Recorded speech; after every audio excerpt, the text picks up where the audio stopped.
Bonjour tout le monde. Est-ce que vous m'entendez? Faites-moi signe si vous m'entendez, si le volume est bon.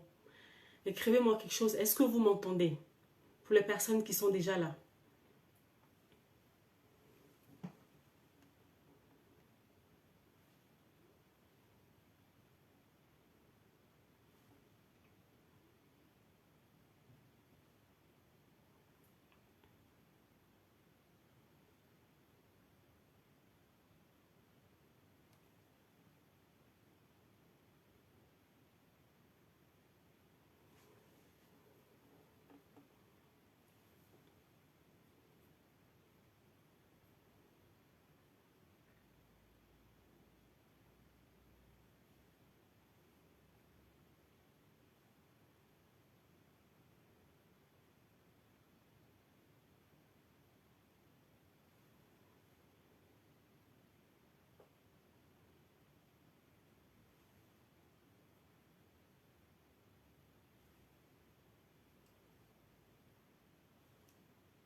Bonjour.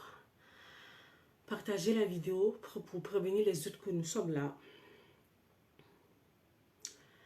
Bonjour, comment allez-vous? Est-ce que vous m'entendez? Faites-moi signe et dites-moi si vous m'entendez au fait, si le volume est bon.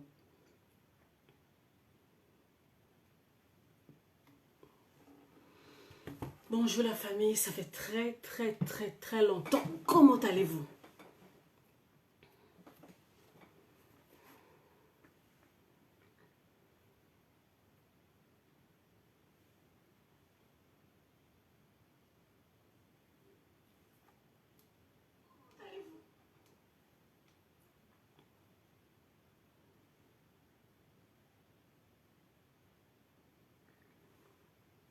Je pose la question, est-ce que vous m'entendez? Dites-moi quelque chose si le volume est bon ou pas pour qu'on puisse démarrer.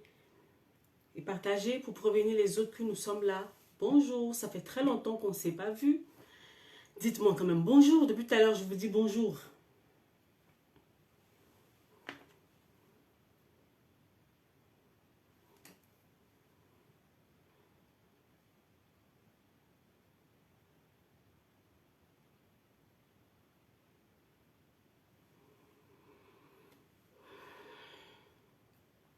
Bon, ok. Les personnes qui sont là ne me répondent pas. Donc, malgré ça, je vais commencer. J'espère que vous allez bien. Ça fait des mois qu'on ne s'est pas vu. Et je suis là. Depuis tout à l'heure, les personnes sont en ligne. Je vous pose la question. Je vous dis bonjour. Le minimum, répondez-moi. Bonjour. Vous êtes là. Voilà, comment allez-vous? Est-ce que le volume, c'est bon? Est-ce que vous m'entendez? Répondez, dites quelque chose. Vous n'êtes pas content de me voir. Si vous n'êtes pas content de me voir, mais je vais repartir.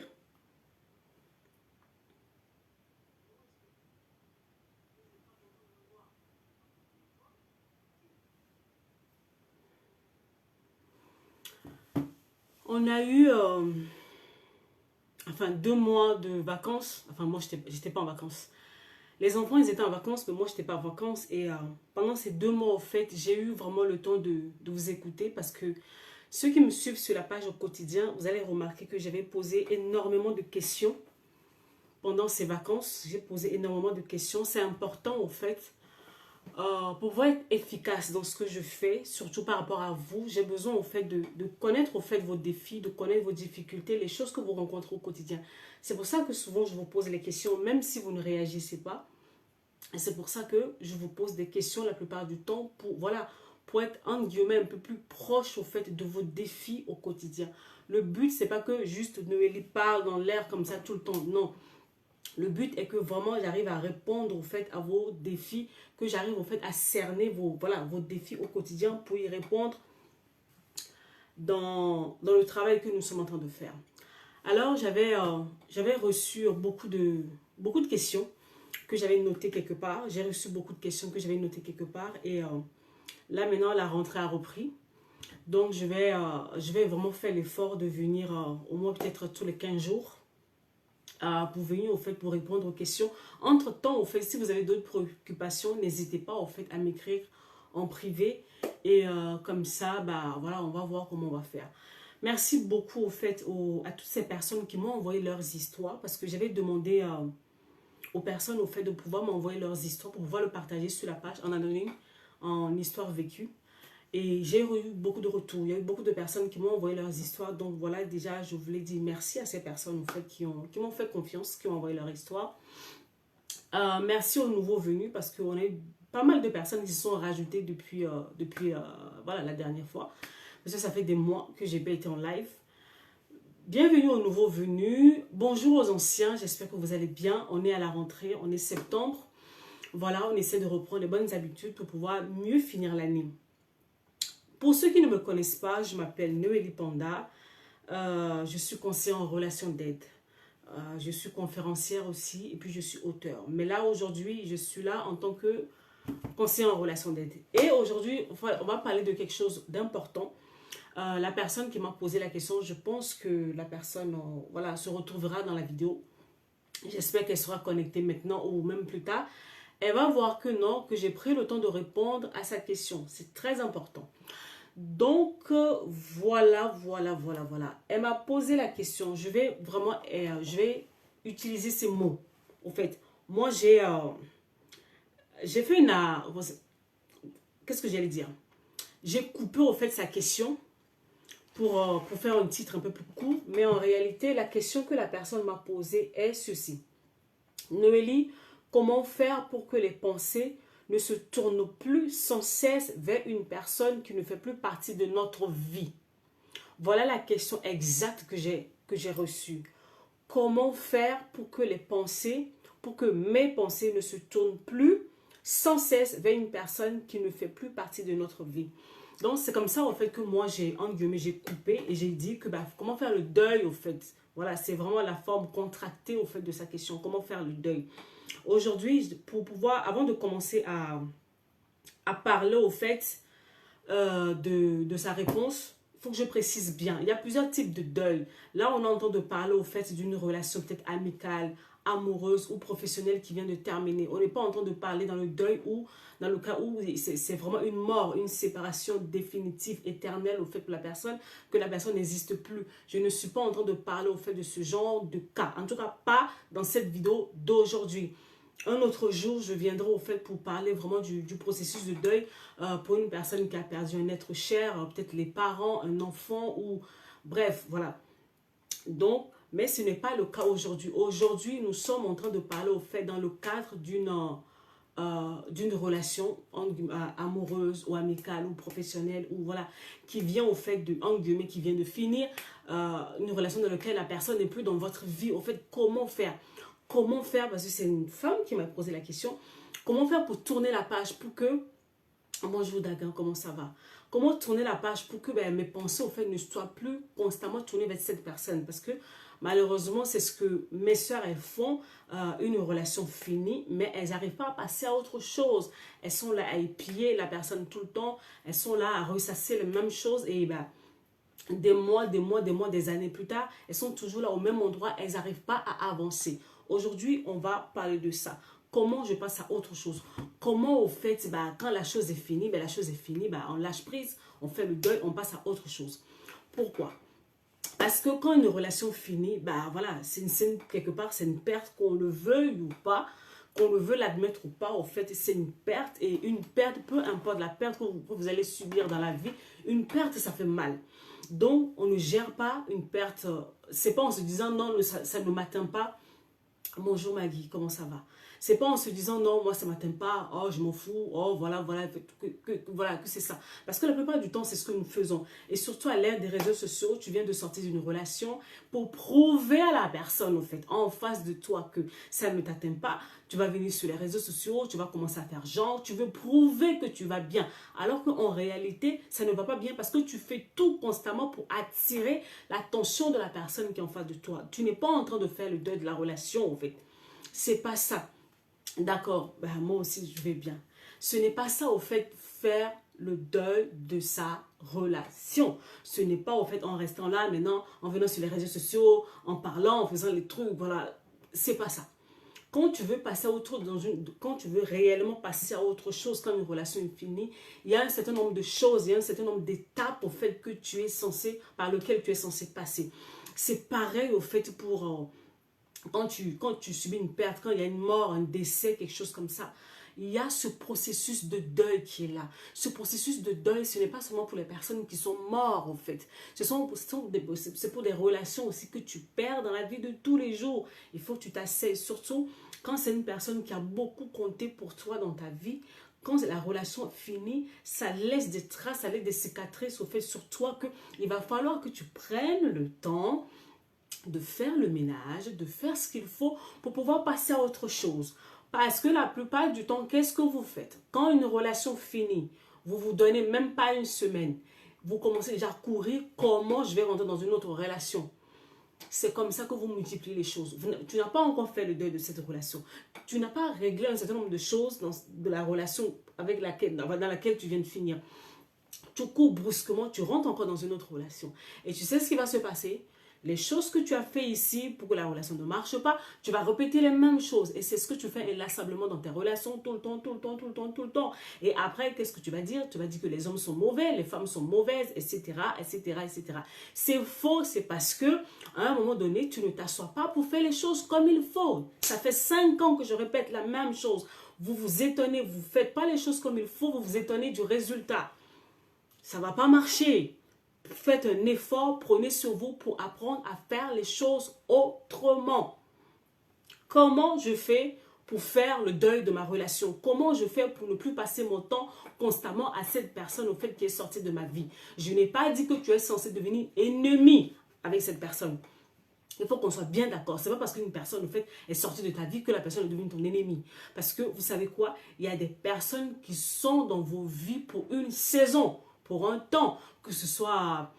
Même des gens en amour, par moment, on s'attache à la mauvaise personne. Peut-être que cette personne, ce n'est pas la personne qu'il te faut. Donc, c'est normal qu'à un moment donné, qu'elle sorte de ta vie.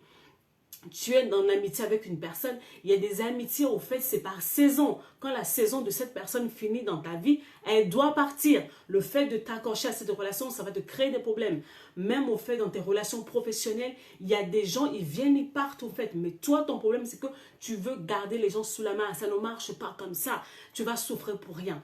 Il y a une chose que tu dois apprendre dans la vie, la loi du détachement. Tu dois comprendre que ta vie, c'est un processus. Ta vie, c'est comme un train. Il quitte la gare.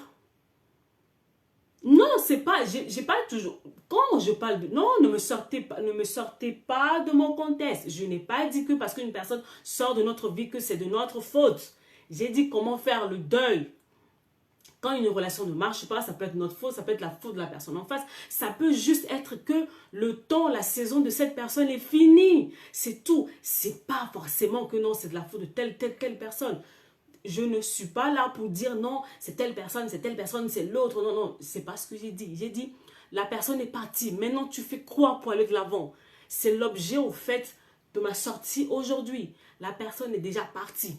Maintenant, tu fais quoi? Parce que tu es censé avancer. Tu n'es pas censé rester là à ruminer, à pleurer, voilà, à rester dans l'état dans lequel tu es toute ta vie. Non. Tu as besoin d'avancer. Et moi, mon job est de venir t'aider aujourd'hui pour dire que non, ok, c'est arrivé. Maintenant, il faut que tu avances. Comment tu fais concrètement? Parce qu'il y a beaucoup de personnes, la personne qui m'a écrit se trouve à cette étape de sa vie. Je fais comment pour avancer maintenant, en fait? La personne est déjà partie. Que ce soit ma faute ou pas, la personne est déjà partie. Maintenant, il faut que j'avance. Je fais quoi concrètement? C'est ça, c'est à cela, au fait, que je suis venue répondre aujourd'hui. Avant de rentrer dans le vif de mon sujet, il y a 1, 2, 3, 4, 5, 6, 7. Il y a 7 points en fait que j'ai énumérés dont on va parler aujourd'hui. Je vais essayer d'aller vite. 7 points, 7 choses que vous devez faire. Et je l'ai dit au début de ma vidéo, cette vidéo, c'est pas pour les personnes, je ne suis pas en train de parler des personnes qui sont mortes en fait. Le deuil, quand on perd une personne, la perte, la mort, son processus, c'est autre chose. J'en reviendrai au fait pour vous en parler une autre fois parce que je suis passée par là et c'est, voilà, il y a des similitudes avec celui-ci, mais l'autre, voilà, c'est carrément un autre lot au fait. Avant d'avancer, la formation Choisis la vie recommence à partir du 20 septembre. À partir du 20 septembre, on redémarre une nouvelle session. L'ancienne section, on a commencé, on a fini, je crois, début juillet. C'est fini, ça m'a permis de me reposer un peu. Et là, bah voilà, c'est la rentrée. On reprend les bonnes habitudes. Il y a des personnes qui sont en train de s'inscrire. Les inscriptions ne sont pas encore finies. Donc, si toi aussi, tu veux rejoindre la formation Choisis la vie, là où je suis avec toi pendant 2 mois au quotidien pour pouvoir t'aider réellement à sortir de, voilà, de toutes ces chaînes, ces prisons émotionnelles, c'est maintenant. Tu peux m'écrire inbox et puis on va voir comment on va faire. Hier soir, j'ai déposé un témoignage puissant, en fait, d'une dame qui était dans la session qui vient de terminer. Sa vie a pris un tournant à 360 degrés. Même moi, en fait, quand je vois sa vie, je me suis dit, mince, elle a juste pris sur elle pour travailler pendant 2 mois. Et boum, au fait, les choses se sont libérées, au fait, de tous les côtés de sa vie. Et c'est juste waouh. Donc, voilà, vous êtes nombreux, nombreuses à me poser tout le temps des questions. Noélie, comment je fais ça? Noélie, comment je fais ça?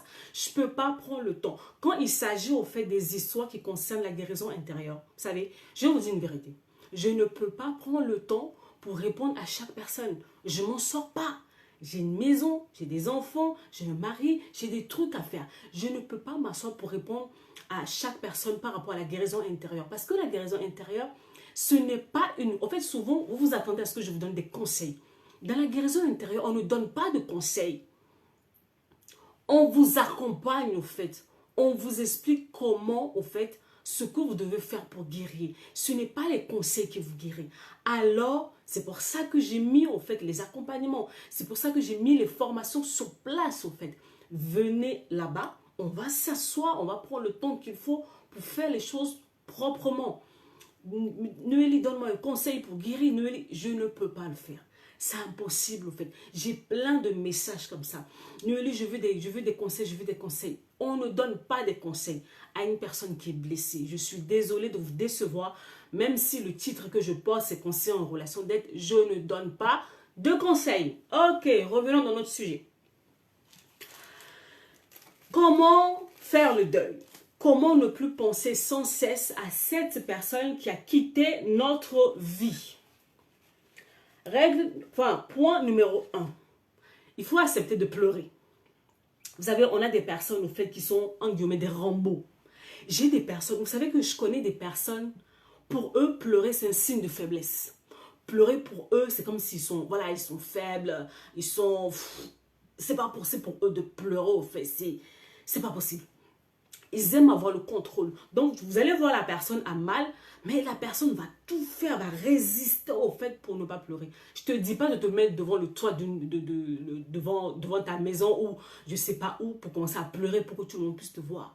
Mais je te dis de pleurer pourquoi? Pour pouvoir évacuer au fait. Parce que quand une relation finit, ça fait mal. Il faut qu'on se dise la vérité, surtout quand la personne a beaucoup compté pour toi.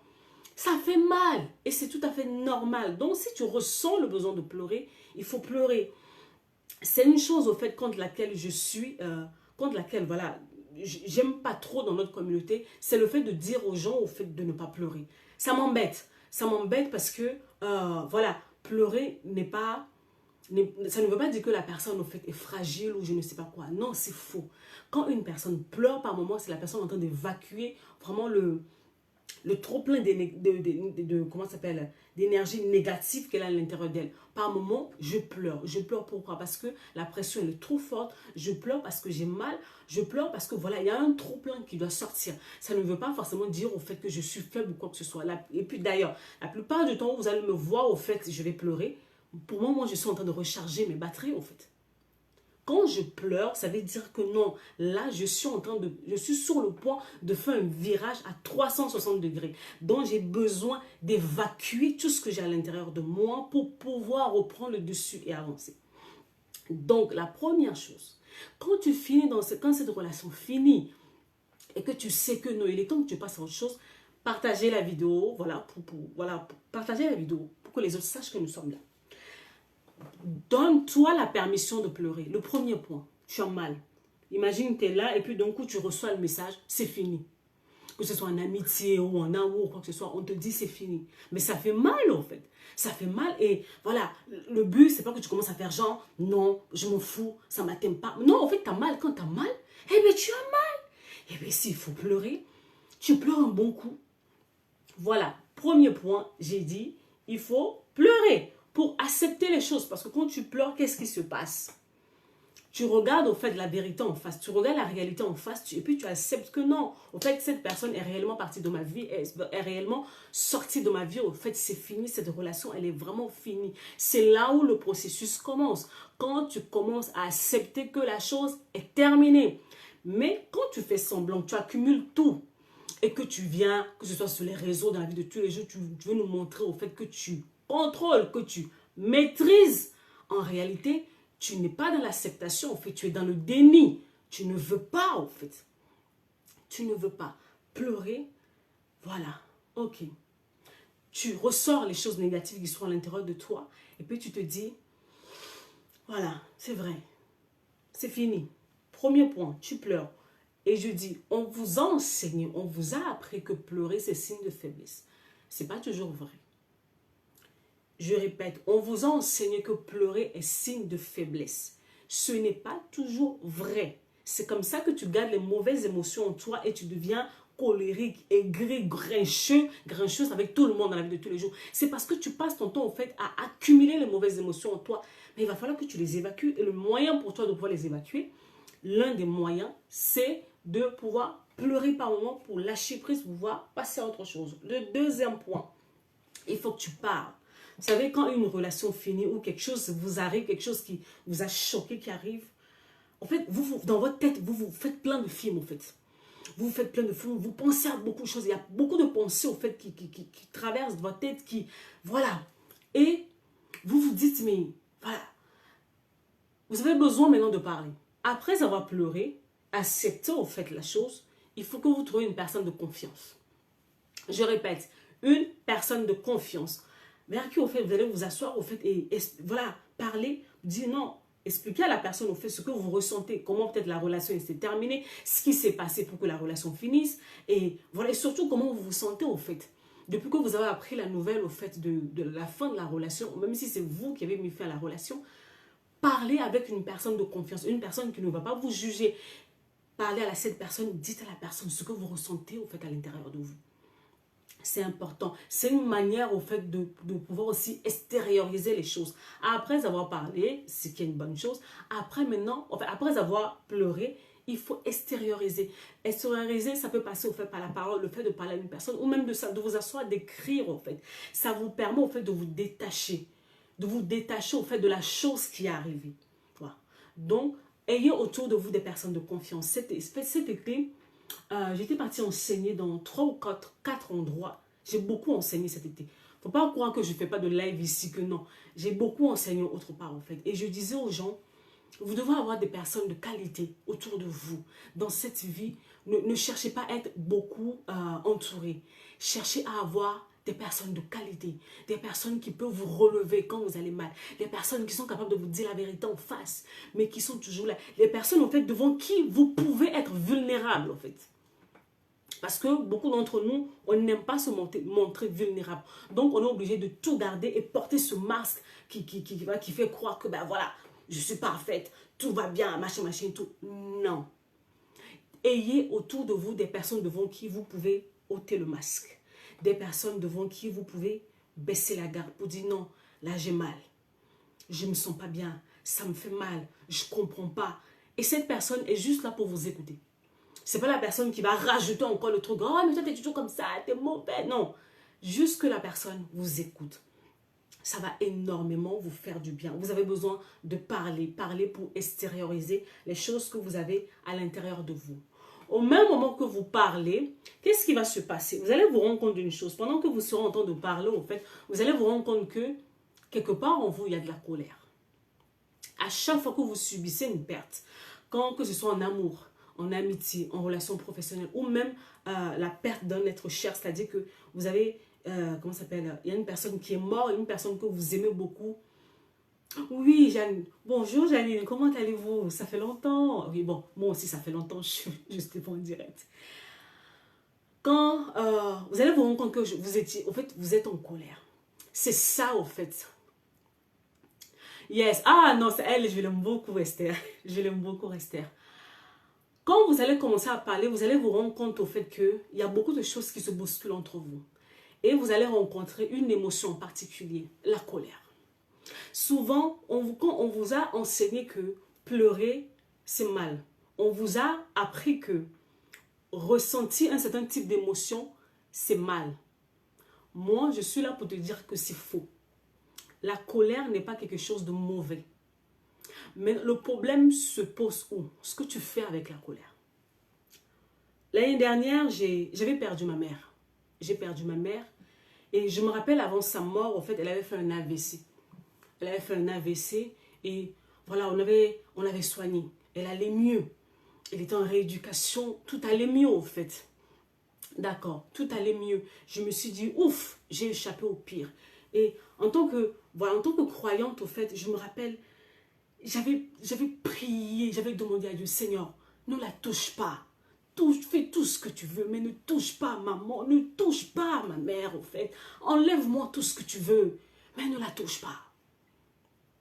Et pouf, je me réveille le matin, on me dit que ma mère est morte. Je ne vais pas vous mentir, parce que dans la vie, il faut être authentique. Surtout dans le travail que je fais, c'est important d'être authentique. Quand j'ai reçu la nouvelle de la mort, je me suis rendu compte dans les 24-48 heures qui sont arrivées après que j'étais en colère. J'étais en colère contre Dieu. J'étais en colère contre la vie. J'étais en colère, en fait. J'étais en colère parce que ce qui m'arrivait, en fait, j'estimais que ce n'était pas normal. En fait. J'estimais que je ne méritais pas ça. Quand vous acceptez de rentrer dans le processus de deuil, vous allez rencontrer la colère devant vous.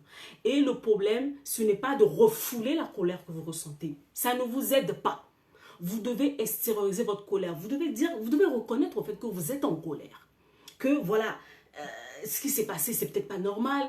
Que peut-être que vous avez investi beaucoup de temps, beaucoup d'années, beaucoup d'énergie dans la relation. Et pouf, la relation part comme ça. C'est normal au fait que vous êtes déçu. C'est normal que vous êtes en colère. C'est normal, c'est normal, c'est normal. Que tu sois en colère. Donc, il va falloir que tu t'autorises au fait à ressentir cette colère. Tout à l'heure, je le disais.